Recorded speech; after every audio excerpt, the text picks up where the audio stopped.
Okay, function operations, unit 65. So functions can be combined using addition, subtraction, multiplication, and division to find a new function. So for addition, f plus g of x is the same thing of f of x plus g of x. So for subtraction, that's f of x minus g of x. Multiplication, that's f of x times g of x. Division, f of x divided by g of x. Okay, so the domain of the combined functions. The domain of the new function is the intersection of the combined functions. So the domain is further restricted with the quotient function to exclude the values of where g of x cannot equal 0. That will make more sense once we actually get going into these. Now, given those functions, let's find these new combined equations, okay? So f plus g of x is the same thing of f of x plus g of x. Well, f of x is x squared plus x. G of x is 3x minus 1. Then I'm just going to combine like terms, so that's x squared plus 4x minus 1. Now the domain of x squared plus 4x minus 1 is all real numbers, so that's from negative infinity to positive infinity. Okay, let's look at b. So f minus g of x is f of x minus g of x. So that's x squared plus x minus 3x minus 1. Distribute that negative in. So that's plus negative 3x plus 1. Combine like terms, that's x squared minus 2x plus 1. And your domain here is negative infinity to positive infinity. Okay.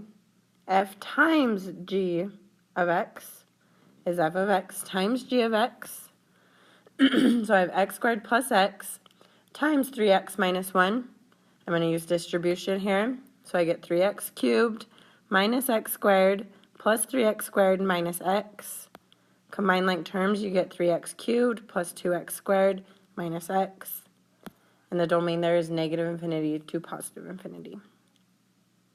Okay, on D, that's the same thing of f of x divided by g of x. So that's x squared plus x over 3x minus 1. And then I just have to write my domain because nothing can simplify. My domain is x such that x does not equal 1/3. Because if you set 3x minus 1 equal to 0, or so that can equal 0, you add the 1 over, divide by 3. Okay? Let's do a couple more examples. I'm not going to do all these. I'm going to kind of pick and choose. So let's do A. So f of x plus g of x is the same thing of f plus g of x. So I have x squared plus 9 plus the square root of x. I'm going to put this in order, so that's x squared plus the square root of x plus 9. And my domain is x such that x is greater than or equal to 0. Because we can't have a negative underneath that square root there. So if x was negative 1, that would give me an imaginary number, which is why the domain is x is greater than or equal to 0. Okay, let's look at C, because B is pretty much the same. At C, we have f of x times g of x. So I have x squared plus 9 times the square root of x. Well, the square root of x, if you change that to a fraction, so it's raised to an exponent, that's the same thing as x to the 1/2 power. And then I'm just going to multiply that in. So I have x squared times x to the 1/2 power plus 9 times x to the 1/2 power. When you multiply powers together, so we have x squared times x to the 1/2 power, you're going to add those. So 2 plus 1/2 is 5/2. So that becomes x to the 5/2 power plus 9x to the 1/2 power. And then again, my domain here is x must be greater than or equal to 0 because of that square root. Okay, let's look at D. So that's the same thing as f of x divided by g of x. So that's x squared plus 9 divided by the square root of x. Mathematicians do not like square roots in the denominator, so we have to rationalize the denominator. I'm going to multiply top and bottom by the square root of x. The top just becomes what we just did in C. So that becomes x to the 5/2 power plus 9x to the 1/2 power. And then on the bottom, the square root of x times the square root of x is just x. Okay, and that can't simplify any further since those are fractions in the as our exponents on the top. We can't divide by that x on the bottom because if we do, we're going to end up with negative exponents, and we just don't want that.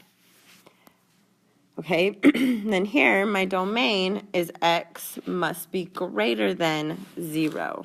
Why isn't it not popping up? Oops, I'll go back. It must be greater than 0. Because on the bottom, x cannot equal 0, and then the top makes it so it has to be greater than or equal to 0. So we compromise is x is greater than 0. Okay, let's look at, not this one because we're going to skip it. Let's look at this one. So we have g of x, or g minus f of x equals g of x minus f of x. So I'm doing b right now. So g of x is 2 over x plus 2, and f of x is 1 over x. I'm going to distribute that negative, always distribute that first. And then I'm going to make this into 1. So I'm going to multiply the first equation by x, the second equation by x plus 2, top and bottom. So I end up with 2x over x times x plus 2 plus negative x minus 2 over x times x plus 2. Combine like terms, I get x minus 2 over x times x plus 2. Then my domain here is x such that x cannot equal 0 and it cannot equal negative 2. Okay, so basically the domain is kind of just your restrictions. Let's look at C. So g times f of x is g of x times f of x. G is 2 over x plus 2. X is 1 over x. Just multiply straight across, so that's 2 over x times x plus 2. And then my domain is the same as it was before, x such that x does not equal 0 or negative 2. Let's look at D real quick. So that's f of x over g of x. So that's 1 over x over 2 over x plus 2, which can be rewritten as 1 over x divided by 2 over x plus 2. Remember with division, you always flip it. So that's 1 over x times x plus 2 over 2, which equals x plus 2 over 2x. And my domain here is x such that x does not equal 0. Okay? Let's do these ones. I know this kind of sucks, but I just want you guys to see how to do all of these. If you think you know how to do them, skip forward a little bit, but I'm going to just continue to go through these. So, g of x plus f of x.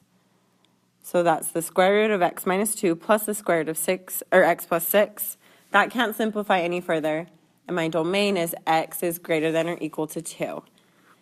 Because, so that first one, it has to be greater than or equal to 2, because if I plug in anything less, like if I plug in 1, 1 minus 2 gives me a negative, so that's an imaginary number. And then for the right one, so x plus 6, it would have to be greater than or equal to negative 6, but negative 6 is less than 2, so you take the bigger one, so it has to be greater than or equal to 2. Okay, again, if that doesn't make sense, ask questions tomorrow. Let's look, B is basically the same, C. So g of x times f of x. So that's the square root of x minus 2 times the square root of x plus 6. Since they're both square roots, since we're multiplying, we can multiply the insides. So that's the square root of x minus 2 times x plus 6. You multiply that out, that's x squared plus 4x minus 12. And then my domain is the same as it was up top, so x such that x is greater than or equal to negative, or positive 2. Okay, let's look at D. So that's the same thing as f of x over g of x, which is the square root of x plus 6 over the square root of x minus 2. I need to rationalize that denominator because we don't like square roots. So I'm going to multiply by the square root of x minus 2 over the square root of x minus 2.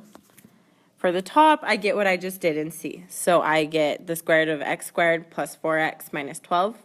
The bottom, the square root of x minus 2 times the square root of x minus 2 is x minus 2.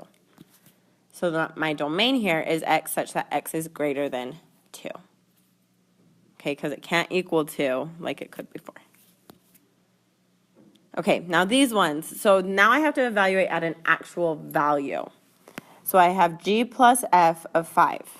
It's just the same thing of g of 5 plus f of 5. So I'm going to find g of 5, which is 18.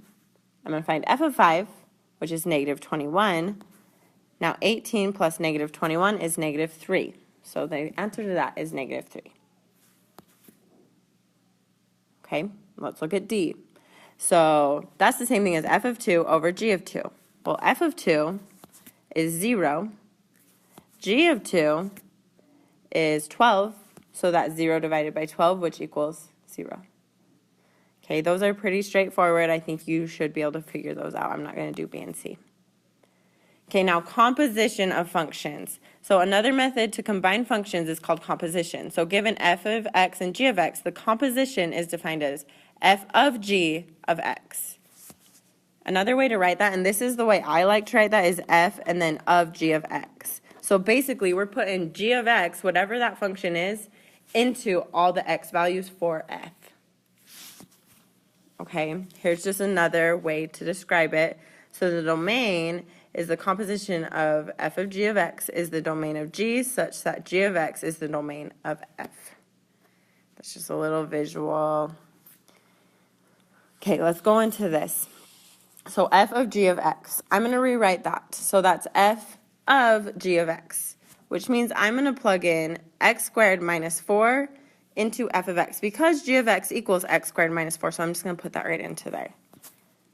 So that becomes x squared minus 4 plus 7, which is x squared plus 3.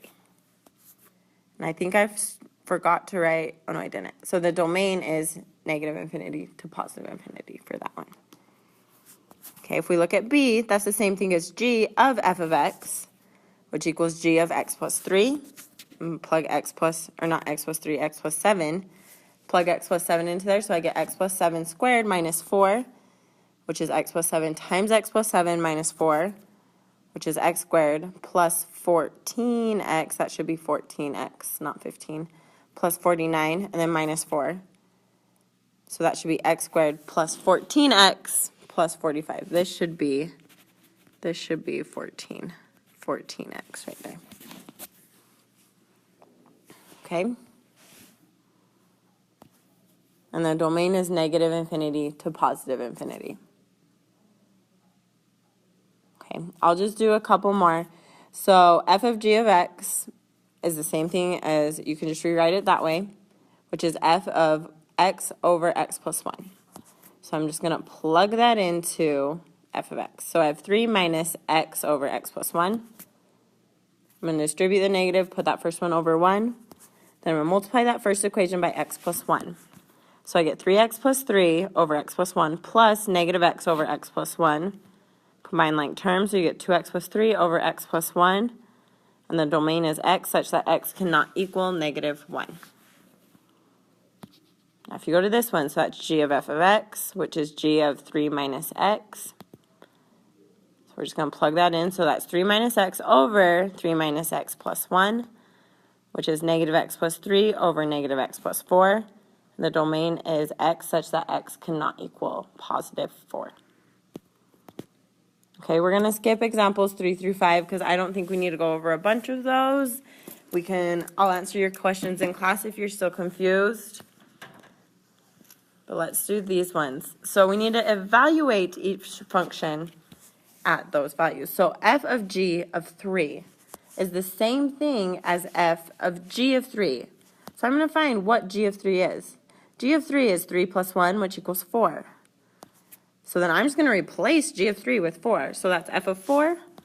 Plug in 4 for that. So that's the absolute value of negative 2 times 4, which is the absolute value of negative 8, which equals positive 8. Okay. Now this one, so that's g of f of negative 5. So I'm going to find f of negative 5, which is positive 10. I'm just going to replace that, so that's g of 10. Plug in 10 to there, so 10 plus 1 equals 11. Okay, I'm going to let you guys do example 7. You should get, they're both decimals, so about 16.18 and 8.94. Okay, and then the last thing here. So find two functions given f and g such that f of g of x equals h of x. And just remember, f of g of x is the same thing as f of g of x. So if we look at this, h of x equals parentheses 1 over 2x to the third power. So I'm going to let my f of x equals x cubed, g of x equals 1 minus 2x. So then f of g of x is the same thing as f of g of x, which is f of 1 minus 2x. Plug that into there, and you get what we started with. Okay, so kind of just look like, what is my parent function here? And your parent function should be your f of x. Kind of, sometimes. So like in this one, f of x is the cube root of x. G of x is x squared plus 1, because if I plug that in for my x, I get that same equation up there. Okay, this one's a little bit different. So my parent function here is 1 over x, but if I just did that as 1 over x, then when I plugged x plus 7 in, that would be 1 over x plus 7, which isn't going to help me. So I have to keep that 4, and I have to keep that negative 1 there. So now when I plug the x plus 7 in, it just replaces that bottom right there, and it's the same thing. Okay, same with d. So my parent function here is the absolute value of x. Then I'm going to keep my transformations onto that. So I have negative 1/2 x plus 3, and then x plus 3 is what's going to be my g of x. Okay, hopefully that kind of makes sense. Remember to take the quiz. I'll see you guys tomorrow.